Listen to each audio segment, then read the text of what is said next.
네, 감사합니다. 오늘 또 좋은 날씨 주셔서 또 이렇게 여러분들 또 성전에 나와 예배드리고 또 하나님께 영광 돌리게 되니 얼마나 감사합니까? 예배드린 여러분의 가정 가운데 더 큰 하나님의 축복과 평강이 있기를 간절히 축원합니다. 오늘은 성령 강림주일로 예배를 드리게 됩니다. 우리 주님께서 우리의 죄를 위해서 십자가에 달려 돌아가시고 3일 만에 다시 부활하셨어요.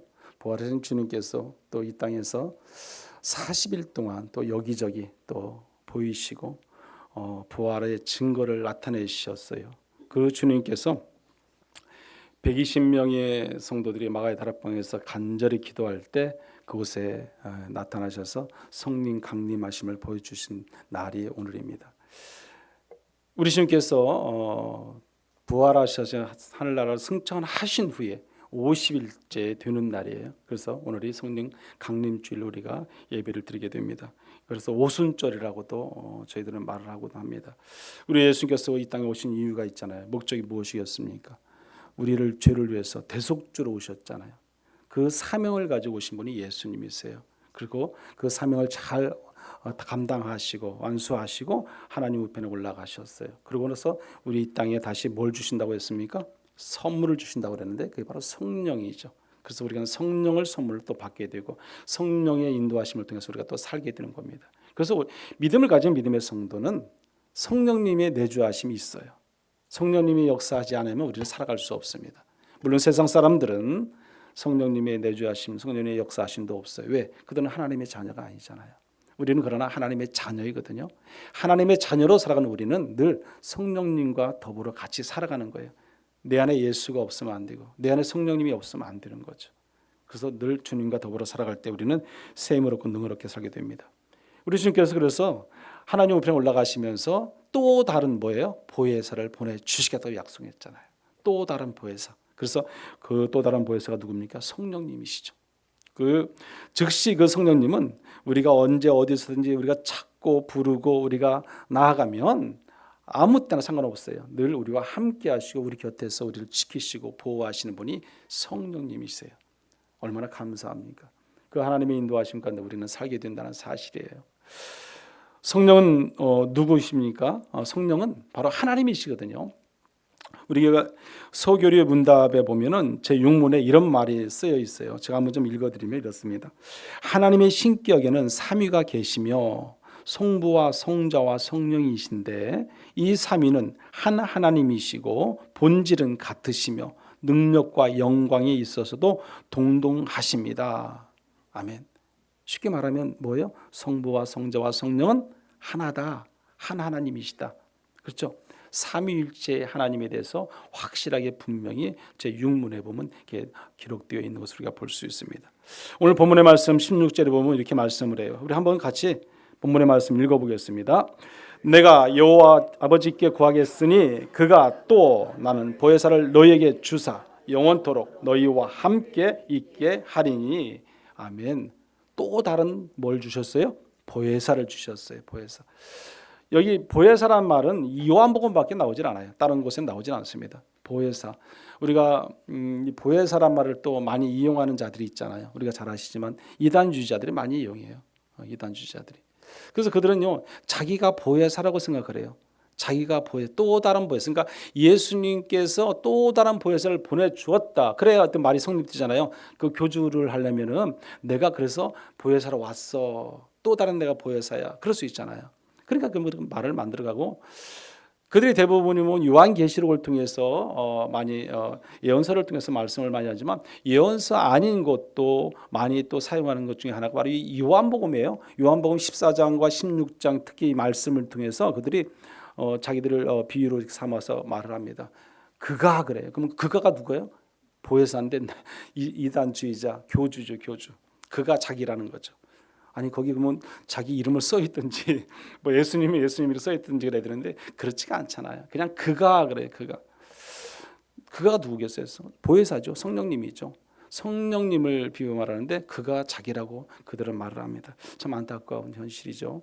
그런 이단주의자한테 속고 넘어가는 자들이 또 너무 많아요. 너무 많아요. 달콤한 말 한마디에 또 넘어가고 또 그들과 속해서 그들과 또 똑같이 또 이단 행동을 하는 것을 볼 수 있습니다. 여기 오늘 보면은 이 보혜사라는 한자의 말인데 이걸 직역하면 이런 말이에요. 은혜를 베풀어서 우리를 보호하시는 스승, 그런 뜻이 있어요. 이 한자 말로서 볼 때. 근데 이 헬라어 원어로는 뭐라고 말하면 파라클레토스 그래요. 파라클레토스. 근데 이 파라클레토스는 합성어로 되어 있어요. 합성. 그래서 파라라는 말과 클레토스고 또 나눠지게 돼서 그래서 합하니까 지금 말이 이렇게 이어지는 건데, 이 파라라는 말은 곁에라는 말이 있어요. 곁에. 파라라는 말이. 또 그리고 여기 클레토스는 부르다라는 뜻이었어요. 곁으로 부르다. 그런 뜻을 가지고 있다는 거죠. 그래서 이 파라클레토스는 내 곁으로 부름 받아 나를 돕는 분이란 뜻이에요. 내 곁으로 부름을 받아서 나를 돕는 분이다. 헬라어 원어로 볼 때 해석하면 이렇게 뜻이 나오고 있습니다. 그래서 중보자, 변호자, 권면자, 그런 뜻을 가지고 있어요. 그래서 우리가 흔히 말하는 이 보혜사는 중보자 되신다. 그렇게 말씀하잖아요. 우리의 중보자 되신 분이 누구예요? 예수님이시잖아요. 또 다른 중보자를 누굴 보내요? 성령님을 보내주신 거예요. 왜? 성부, 성자, 성령은 다 같잖아요. 똑같은 한 삼위일체 하나님이시기 때문에 그렇습니다. 이 고린도전서 보면은 3장 16절에 이런 말씀이 있어요. 우리 한번 같이 읽어볼까요? 너희는 너희가 하나님의 성전인 것과 하나님의 성령이 너희 안에 계시는 것을 알지 못하느냐.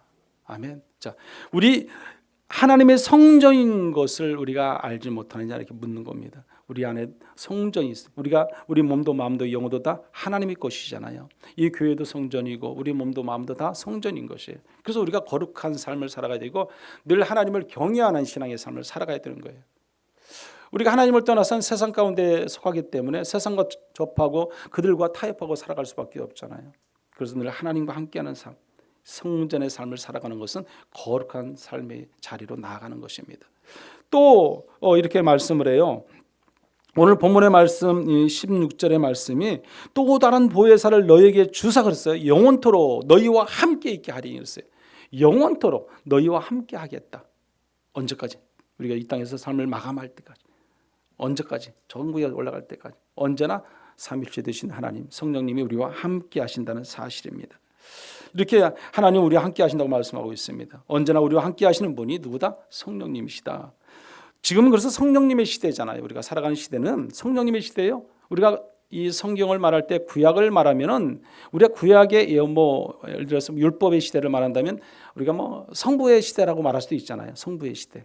그런데 우리가 공관복음, 마태, 마가, 누가, 요한, 우리가 오늘 요한복음을 뭘 쓰고 있는데 이 요한복음까지 또 예수님의 공생의 3년 6개월 반 동안 지냈던 그런 모든 과거에 그 공생의 기간 또한 우리가 바라보게 되면 성자의 시대라고 말할 수 있죠. 성자 시대. 그러면 지금은 우리가 무슨 시대? 성령의 시대죠.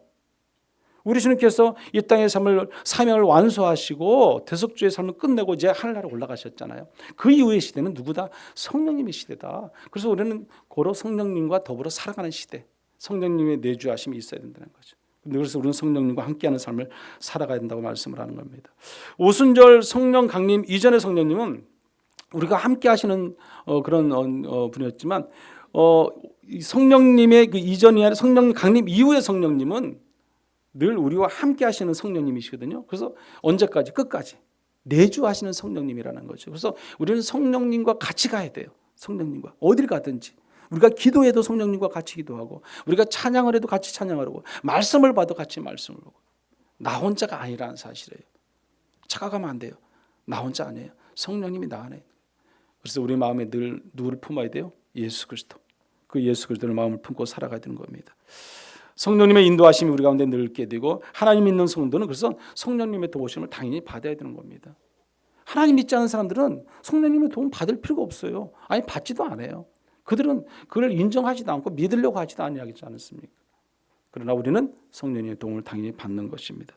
구체적으로 보혜사이신 성령이 우리와 함께하며 성령은 우리의 믿음을 돕기도 하고 우리의 기도를 돕기도 하고 여러 가지 우리의 모든 삶의 자리 일거수일투족에 우리를 돕지 아니하는 것이 아무것도 없어요. 우리의 생각부터 우리의 마음까지 행동까지 다 모든 것을 돕는 분이 누구다? 성령님이시다.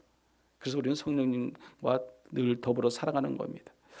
고린도전서 12장 3절에 보면 성령으로 아니하고는 누구도 예수를 주라고 시인할 수 없다고 말씀을 합니다. 우리 한번 같이 읽어보죠. 고린도전서 12장 3절입니다.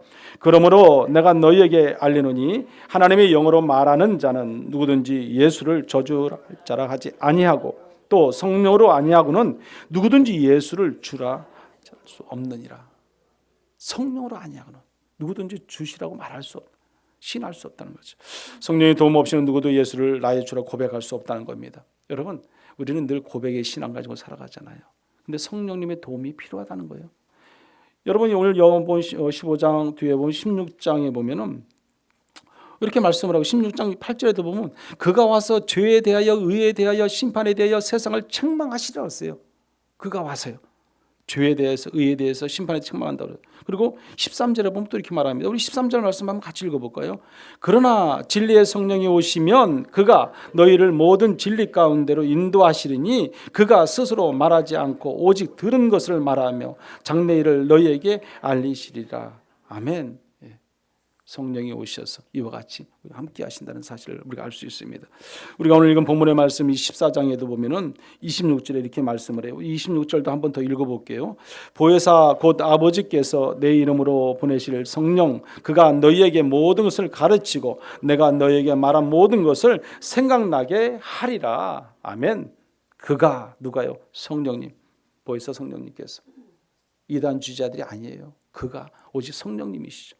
성령님만이 우리를 가르치고 우리를 인도하고 우리를 함께 하신다는 사실입니다.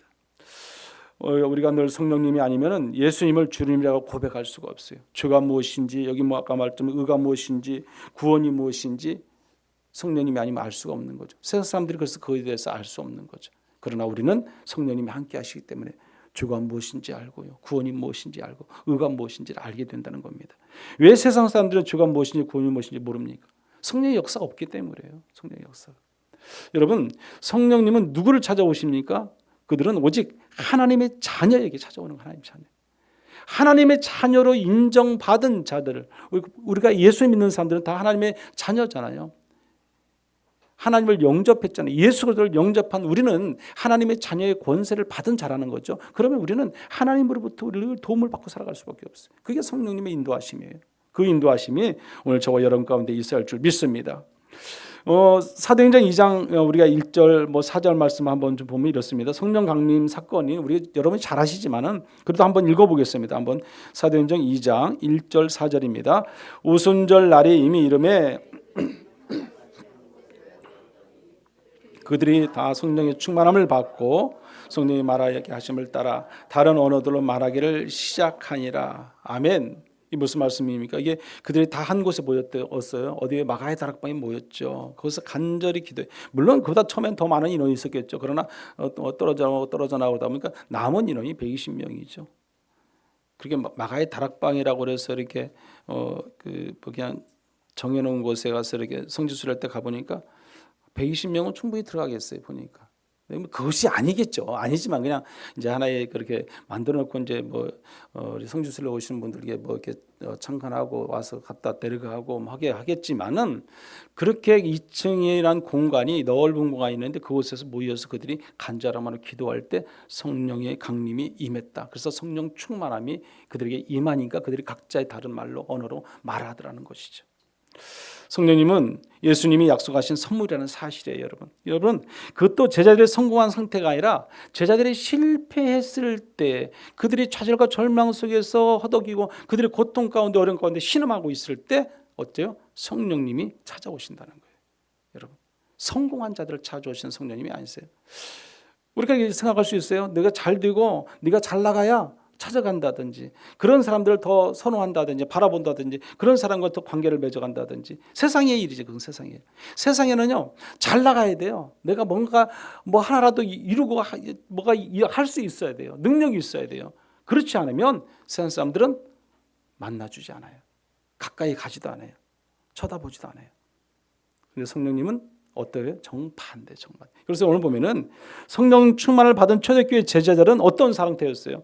그들이 보면요, 예수님께서 정말 겟세마네 동산에서 그 로마 병사들에 잡혔을 때 어땠어요? 그들은 따라가다가요, 난 절대로 죽어도 주님을 떠나지 않을 거야 외쳤던 자들이 다 도망갔잖아요. 심지어 수제자라고 하는 베드로마저도 주님의 뒤를 줄줄 따라가다가요 도망쳤어요. 그냥 뿐만 아닙니까? 여러분, 제주도 시몬 베드로는 대제사장 집에서도 이리저리 다니다가 여인들이 묻잖아요. 너도 그러니까 아니다. 심지어는 세 번째는 저주까지 하면서 주님을 부인하잖아요. 이런 제자들에게 누가 오셨어요? 성령님이 찾아오신다는 거예요. 그래서 여러분 보면은 이 제자들이 믿음이 있는 자들이 아니었잖아요. 믿음이 있는 것 같이 보였지만 그들이 주님을 떠나니까 주님이 안 계신 그 자리에는 그들이 아무 일도 할 수 없는 무기력한 자들이 되었다는 것입니다. 이리저리 실패하고 또 이리저런 유혹에 넘어가고 또 흩어지고 각자 갈 길을 가고 그들은 지금 그런 상태예요. 좌절과 절망 속에 있을 수밖에 없는 그들의 모습이에요. 그런데 그곳에 성령님이 찾아오셨다는 것입니다. 여러분, 성령 강림 사건은요, 그렇게 모여서 기도하는 제자들에게 찾아오신 거예요. 그래서 이 마가의 다락방에 120명의 그 성도들이 모여 있던 곳에 찾아가서 성령님의 강림이 역사가 일어났던 것을 우리가 알 수 있습니다. 그러면 여기서 우리가 알 수 있는 것은 무엇일까요? 그들은 주님을 떠난 자들이고 도망한 자들이라는 거예요. 주님을 배신한 자들이라는 거예요. 여러분, 성령님의 제자로 자격을 갖춘 자들이 아니에요. 어떻게 보면 자격이 전혀 없는 자들이죠. 그런 자들을 주님께서 찾아오셨다는 사실입니다. 그렇다면 우리가 알 수 있는 것은요, 성령은 성공한 사람들이 받는 것이 아니다는 거죠. 실패하고 좌절하고 절망 속에 있는, 무너져 있는 그런 자들이 성령을 받는 것이다, 우리가 볼 수 있습니다. 이렇게 성경에 나타난 최초의 성령 충만 사건은 실패한 제자들에게 주신 하나님이 뭐예요? 선물이라는 거죠. 선물. 성령의 도움을 받고 실패에 좌절해서 절망에 일어서라는 주신 거예요. 그렇다면 오늘 저와 여러분에게도 하나님께서 동일하게 똑같이 이 성령을 선물로 주시는 거예요. 여러분, 이 땅의 삶이 여러분은 얼마나 힘듭니까? 저도 힘들어요. 여러분은 힘 안 드세요? 경쟁하고 치열하게 싸워야 되고, 그런 이 세상을 살아가는 우리는요, 이로 말할 수 있는 많은 시험거리에 부딪힐 때가 많고 여러 가지 많은 악한 사탄 마귀들에게 우리가 유혹당하고 미혹당할 때도 많이 있다는 겁니다. 그럴 때마다 성령님이 우리를 도우시고 인도하시고 책임져 주심을 믿으시기 바랍니다. 성령님의 역사하심이 있어요. 성령님. 우리는 그 성령님만 붙잡고 나아가면 하나님 우리의 모든 것을 책임져 주십니다. 세상은요, 실패한 자를 떠나지만 하나님은 우리에게 다가오신다니까요. 절대로 세상은요, 부도가 나고 뭔가가 좀 질병에 걸려 있고 고통 가운데 있고 신음하고 염려하고 살아가는 사람들이 있다면 다 그 곁을 떠나가요. 점점 떠나가요. 처음에는 위로도 하고 처음에는 같이 가까이 있는 것 같지만 결국 나중에 보면 아무도 없어요, 주변에.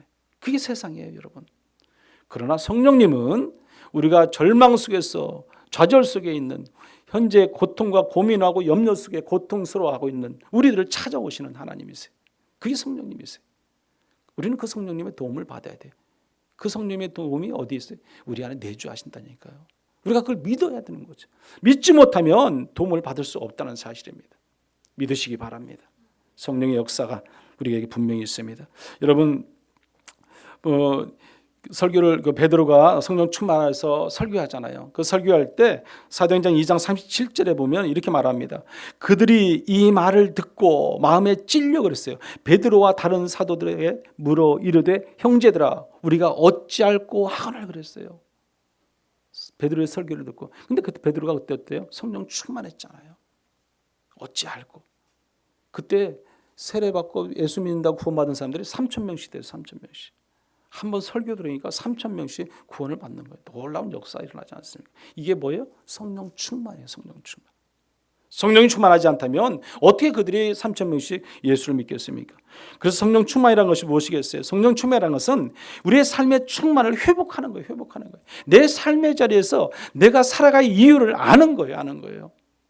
지금까지 내가 혼자 살았고 지금까지 내가 세상과 더불어 같이 짝을 해왔지만 이제 하나님이 나와 함께 하신다. 하나님이 역사하심이 내주하심이 내 안에 있다는 것을 믿는 거예요. 믿는 거.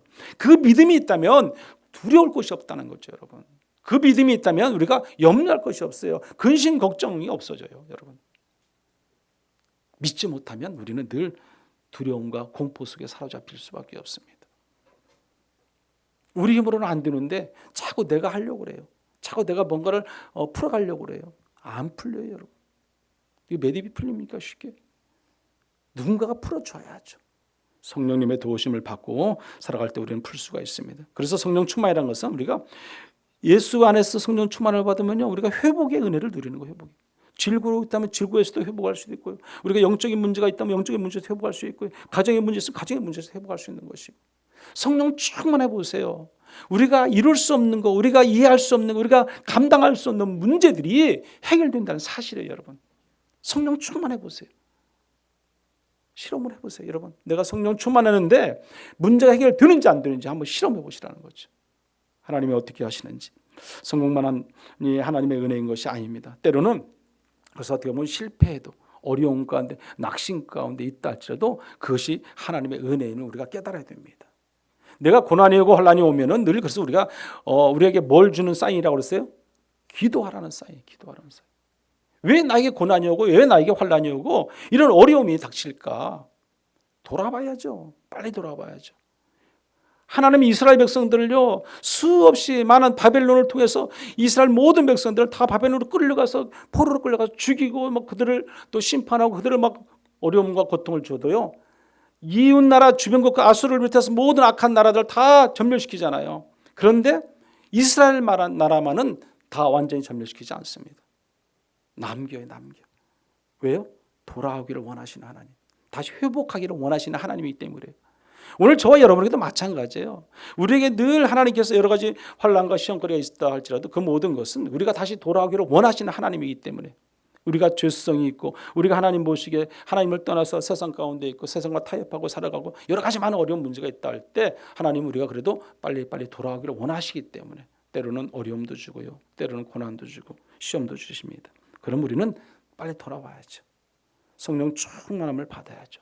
성령 충만하면 내가 하는 게 아니에요. 하나님이 하시는 거예요. 하나님이 다 하신다니까요. 여러분 걱정할 필요가 없어요. 염려할 필요가 없어요. 그냥 맡기면 되는 거죠. 의지하면 되는 거거든요. 내가 하려고 하니까 어렵습니다. 힘듭니다. 우리는 성령 충만하지 않냐며 세상 염려와 근심과 걱정 속에서 늘 고민하고 걱정하고 염려하고 살아갈 수밖에 없습니다. 주변의 악한 영들이 얼마나 우리를 엄습합니까? 특히 우리가 보면요, 이 주일날 이런 거룩한 날 더 많이 엄습합니다. 세상은 사탄 마귀는 늘 그렇습니다. 영적으로 싸우자는 것들은요, 늘 더 우리가 시험 들기 좋을 때 시험을 하거든요. 사탄 마귀들은요, 가정사에도 마찬가지고 교회 성도들 관계도 마찬가지, 주변과 이웃 간에도 마찬가지 그렇습니다. 우리가 깨어 있지 못하면 우리는 늘 넘어질 수밖에 없다는 것을 알아야 됩니다. 오늘 성령님은 저와 여러분들을 찾아오신다는 사실이에요, 여러분. 찾아오셔서 절망 속에서 있는 우리를 건져주시고 인도하시고 또 우리에게 길을 열어주시는 분이 성령님이셔요. 그 성령님을 잘 우리는 의지하고 나갈 때 성령님의 인도하심과 우리가 늘 하나님의 은혜를 누리고 살아갈 수 있게 된다는 사실입니다. 예수님의 제자로 담대하게 나아갈 때 우리는 성령 충만을 그래서 받아야 돼요. 여러분 에베소서 5장 18절에 보면 이렇게 말해요. 술 취하지 말라. 이는 방탕한 고신이 그랬어요. 오직 성령으로 충만함을 받으라 그랬어요. 성령으로 충만함을 받으라.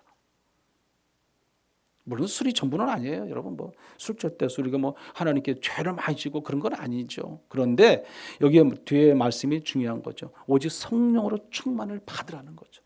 성령으로 충만을. 여러분 성령 충만해 보세요. 내가 스스로 하지 못할 것까지 우리는 하게 돼요. 감당하게 돼요. 바울 사도는 성령의 충만을 받으라고 분명히 명령합니다. 성령 충만을 받은 자들은 성령의 역사가 반드시 일어나게 됐어요. 그러면 언제 성령 충만 사건이 다시 반복되어서 일어나겠습니까? 그건 제자들이 세상에 나가서 그들이 사명을 감당할 때 그러는 거예요. 복음 전파. 때로는 복음 전파할 때 우리는 이로 말할 수 없는 핍박이 있고 고난이 있고 환난이 옵니다. 그때마다 누가 함께 하세요? 성령님이 함께 하신다니까요. 성령님이 내주하시니까 역사하시니까요. 감당할 수 있도록 힘과 능력을 주시는 분이 하나님이세요. 걱정할 필요 없는 거죠. 성령의 역사가 더 강하게 역사합니다. 강하게. 역사하시는 성령님입니다. 사도행전 4장에 보면요. 베드로와 요한이 복음을 막 전 거예요. 그때 제사장과 사두개인들 이런 사람들이 막 복음을 전하니까 잡아다가 가두었어요. 어기에 가둡니다. 가두는데 그때 베드로의 말을 듣는 사람들 중에 믿는 자들이요. 남자만 몇 명인지 아세요? 4절에 보면 5,000명이라고 그래요. 5,000명. 남자만. 그럼 남자만 5,000명이면 여자까지 합치면 얼마나 되겠어요? 10,000명, 20,000명 되겠지 않습니까? 그렇게 많은 사람이 예수를 믿게 된다는 거예요. 성령님이 역사하시니까 베드로가 설교하니까 그렇게 막 불어나더라는 거죠. 여러분 그때 당시 관리들과 장로들 서기관들이 있는 앞에서 베드로와 요한이 끌려갔잖아요. 그 신문을 당하게 돼요. 신문을 당하는데 그 베드로가 뭐라고 말하냐면 이렇게 말을 합니다. 사도행전 4장 8절이에요. 성령 충만한 베드로의 말이 이 말이에요. 이에 베드로가 성령이 충만하여 이르되 백성의 관리들과 관리들과 장로들아 뭐 이제 호통치듯이 그들 앞에서 담대하게 말하게 돼요. 내 힘이 아니잖아요. 베드로의 힘이 아니에요. 이거는 성령님의 힘이죠. 성령님이 역사하시고 내주하시니까 베드로가 이렇게 자신감 있게 담대하게 그들 앞에 서서 말할 수 있는 거예요, 여러분. 어떻게 보면 호통을 치는 거죠. 빽이 있잖아요, 빽이요. 하나님이 있잖아요. 우리는 그 하나님의 빽을 우리도 사용을 해야죠. 여러분 왜 그렇게 좋은 빽이 있는데 사용을 안 합니까? 세상 사람들은요 이런저런 빽을 다 사용하잖아요. 알게 모르게 막 그냥 어디 사돈의 팔촌까지 다 알려서 막 사용하잖아요. 우리도 사용해야죠. 바로 옆에 계신데. 초대교회 교인들이 핍박 속에서 전도를 결심하고 모여서 기도할 때마다 이렇게 역사가 일어나는 겁니다. 사도행전 4장 29절 31절 말씀 우리 한번 같이 읽어보겠습니다. 우리 같이 읽어봅니다. 주여 이제도 그들의 위협함을 굽어보시옵고 또 종들로 하여금 담대히 하나님의 말씀을 전하게 하여 주시오며 손을 내밀어 병을 낫게 하시옵고 표적과 기사가 거룩한 종 예수의 이름으로 이루어지게 하옵소서 하더라. 비밀을 다함에 모인 곳에 진동하더니 우리가 다 성령이 충만하여 담대히 하나님의 말씀을 전하니라. 아멘. 우리가 알아야 되는 거죠. 성령 충만하면요 이와 같은 역사가 일어납니다. 기적과 같은 은사가 놀랍게 일어납니다. 성령이 충만하면. 근데 우리가 분명히 알아야 되는 것은요, 우리가 은혜를 받았어요. 말씀을 통해서, 찬송을 통해서, 기도를 통해서 우리가 은혜를 받았어요. 그러면 그것을 계속 유지할 수 있어야 되는 거죠. 유지. 순간에 막 불같이 타올라서 막 성령이 충만해요. 성령 충만해. 그런데 어느 날 보니까 다 식었어요. 그러면 그건 문제가 되는 거죠. 그러면 다시 또 우리는 어디로 돌아가는 거예요? 세상 한복판으로 돌아가는 거예요, 여러분. 성령이 충만함을 받았으면 받은 성령을 우리가 계속 유지할 수 있어야 되는 거죠. 늘 말씀과 기도와 찬송과 예배의 자리에서 벗어나지 말아야 돼요. 그 안에 살아야 돼. 주님과 함께 더불어 살아가는 삶의 자리가 늘 지속되어야 된다는 거죠. 그래야 성령 충만을 유지할 수 있어요. 내가 오늘 성령 충만 받았으니까 하나님이 나 알아서 하겠지. 아니에요, 여러분. 계속해서 내가 기도했으면 기도도 계속 해야 되는 거죠. 내가 찬송 불렀으면 찬송도 계속 불어야 되고 말씀을 봤으면 말씀도 계속 보아야 되는 거죠. 그래야 내가 유지할 수 있게 되는 겁니다. 여러분 그렇지 않으면 우리가 성령이 계속해서 우리를 돕는 손길을 있지 않습니다. 성령께서 우리가 간구하기만 하면 우리의 필요를 채워주는 분이 성령님이시거든요. 누가복음 11장 13절의 말씀 보면 이렇게 말합니다. 너희가 악할지라도 좋은 것을 자식에게 줄 줄 알거든 하물며 너희 하늘 아버지께서 구하는 자에게 성령을 주시지 않겠느냐 하시니라. 여러분 보세요. 구하는 자에게 성령을 주시지 않겠느냐. 구하면 하나님이 주시겠다는 말씀이잖아요. 여러분 여기서 성령 충만을 아무나 주신 것이 아니라 구하는 자에게 반드시 주신다는 것을 여러분도 믿어야 돼요. 특별히 여기서 구한다는 말은요, 간청한다는 말이에요. 간청한다는 말은요, 어떻게 보면 귀찮을 정도로 막 그냥 달라붙어서 막 그냥 요구하고 떼쓰는 거예요. 세상 말로 말하면요, 떼쓰는 거.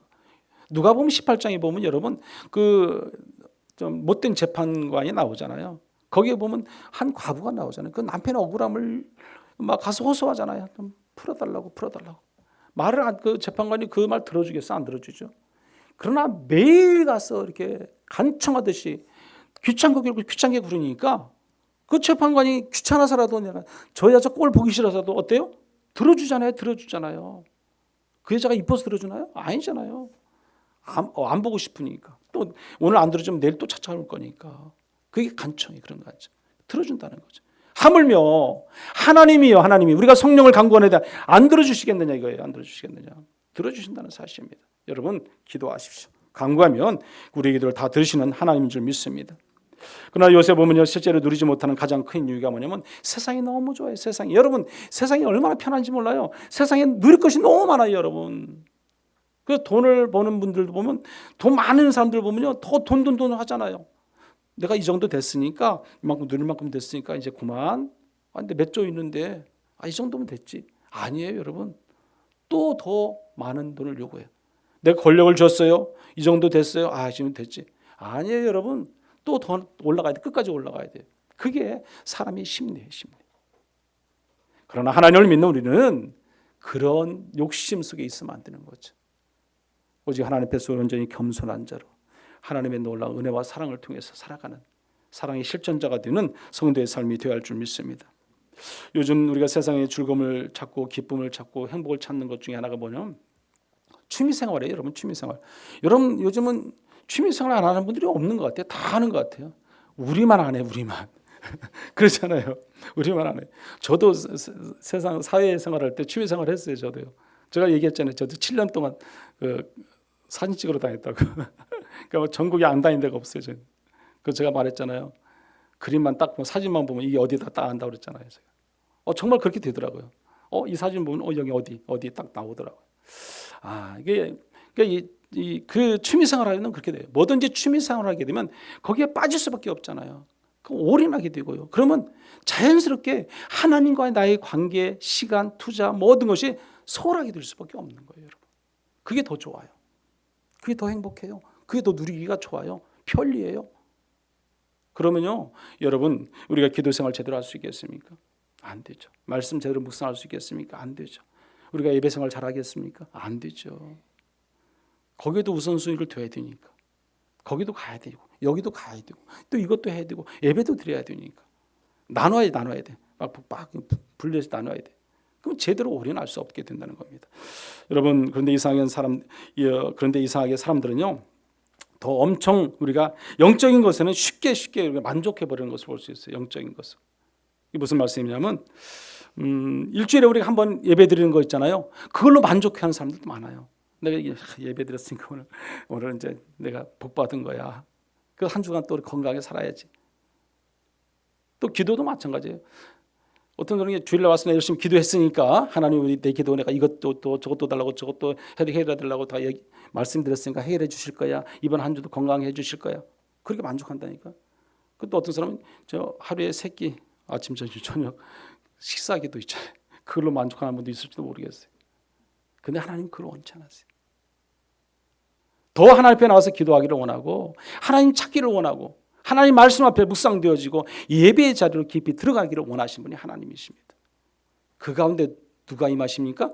성령님이 임하시는 거예요. 형식적인 것에 얽매여 살아가게 되면 성령님이 오시다가도 돌아가요. 오시다가 그렇지 않습니까? 간절함으로 우리가 간절함으로 기도하고 간절함으로 나갈 때 하나님께서 우리 기도 들으시고 인도하시는 거예요. 여러분, 요즘 보면요, 기도도 많이 모든 교회들도 그렇고 성도들도 그렇고 교회들을 많이 안 해요. 예전같이 우리가 예전에 막 기도원 다니고 뿐만 아니라 무슨 요즘 심야하지만 옛날에는 철야요. 저도 막 그 하늘상 기도, 철야 기도도 다니기도, 강남기도 다니기도 막 그랬어요 예전에. 그럼 밤새고 기도해요. 그분들이 새벽 4시까지 그 기도를 해요. 새벽 4시 그러면 딱 자유시간이죠. 그때 자유시간. 그러면 어때요? 각자 기도하다 가는 거예요. 새벽 5시에도 가고 그때 끝나고 가기도 하고. 저도 그 강남 같은데 그 어디야 그렇게 멀리 가서 저도 기도해보고 그랬어요. 다 청년 시절이죠. 어렸을 때 그렇게 기도했잖아요. 나무 뿌리 잡고 기도. 지금은 안 그러잖아요. 그러니까 그렇게 기도하지도 않고 그러다 보니까 요즘은 새벽 기도뿐만 아니라 심야 기도에도 많이 사라지고요. 기도하는 분들이 별로 없어요. 기도하는 분들 예배를 안 드려요. 교회들도 요새 잠잠하고 조용한 교회들이 많습니다. 불이 꺼지는 교회들이 많다는 거죠. 우리 하나님께서 과연 기뻐하실까? 우리가 고민해 볼 수 있어야 됩니다. 그러므로 우리는 거짓된 자기 만족에서 벗어나서 성령님을 우리가 사모하는 그런 마음이 우리 가운데 있어야 돼요. 성령 충만함을 우리가 사모해야 되는 거죠. 그걸 사모하려면은 말씀과 예배와 기도가 끊임없이 같이 연결돼야 돼요.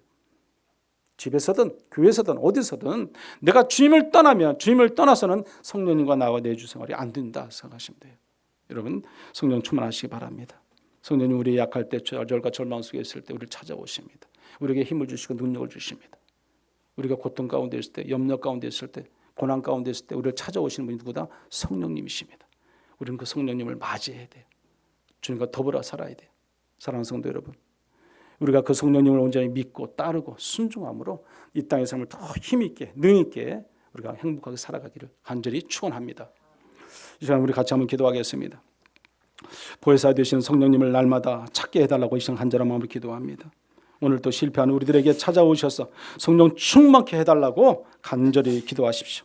성령 충만으로 복음 전파의 사명자들이 다 되어서 주를 위해서 헌신하며 충성하며 살아가는 우리 모두가 되게 해달라고 한번 같이 기도하겠습니다. 주여 한번 저 기도합니다. 주여, 거룩하신 하나님 아버지 감사합니다. 오늘 또 주님 앞에 나와서 우리가 기도하며 나갑니다. 성령 강림 주일을 맞이해서 우리가 성령 충만함 우리가 받고 누리고 살아가기를 간절히 원합니다. 이 시간 아버지 보여주사 주시는 성령님을 날마다 찾고 나아가는 우리가 될 수 있도록 인도하여 주시옵소서. 성령 하나님의 인도하신 가운데 늘 살게 하시고 오늘 또 실패한 우리들에게 찾아오시고 좌절과 절망 속에 있고 고통 가운데 있고 질곡 가운데 있는 우리에게 찾아오시는 그 성령님을 우리가 날마다 맞이할 수 있는 저희들 될 수 있도록 은혜의 은혜를 더하여 주시옵소서. 성령 충만하로 날마다 우리가 주어진 사명, 복음 전파의 사명을 잘 감당케 하시고 오직 주를 위해서 헌신자로 살아가는 믿음 있는 성도들 다 될 수 있도록 은혜의 은혜를 더하여 주시옵소서. 우리의 몸과 마음과 영혼을 지켜주시고 인도하시고 내주하시는 하나님을 통해서 날마다 힘을 얻고 능을 얻고 살아가는